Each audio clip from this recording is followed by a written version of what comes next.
We hear it so much that it feels like a buzzword, but it is far from it. Climate change is a real and serious issue. But isn't the climate always changing? What exactly is climate change, and why should we care? Well, the Earth's climate has changed throughout history. Most of these slight changes are caused by small variations in the Earth's orbit. But climate change as we know it today is characterized by an abrupt increase in the Earth's temperature.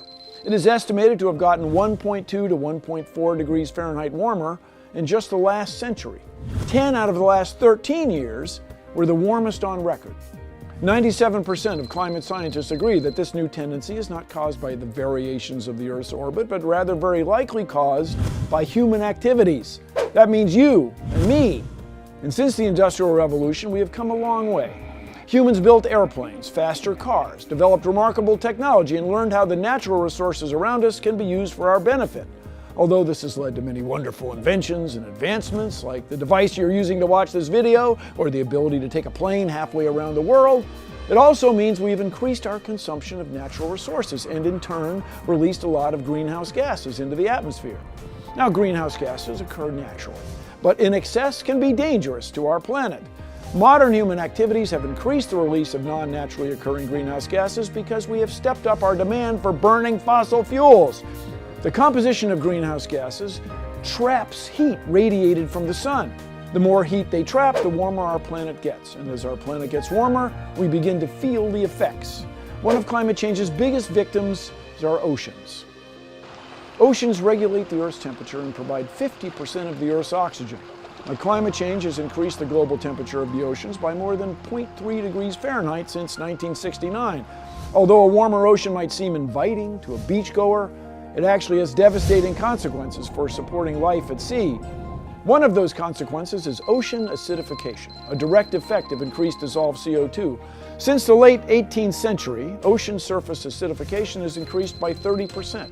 A higher acid content means calcifying species, like oysters and clams and shallow water corals, are at risk, putting the entire ocean food web at risk.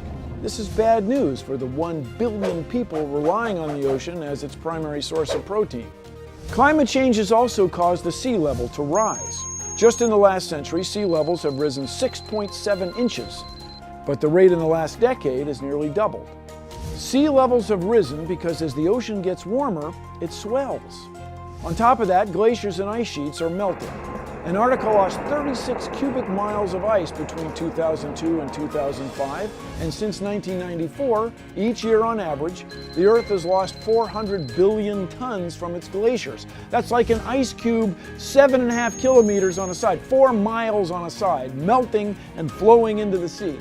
When all that ice melts, it fills up our oceans, and just like filling up a bathtub, the shores can't hold all that water, and coastal regions get flooded. Troubling signs of climate change are increased extreme weather events. Natural disasters like floods, tornadoes, and deadly heat waves are more obvious to humans because of their immediate impact and their sharing of the images in the media. Climate change, as we know it today, is change in our Earth's overall temperature with massive and permanent ramifications. Although its consequences can be planet-threatening, scientists still believe there are things we can do on a personal level to help. Recycle and reuse things. Walk or use public transportation to get to work. Turn off your electronics when you're not using them. Eat less meat.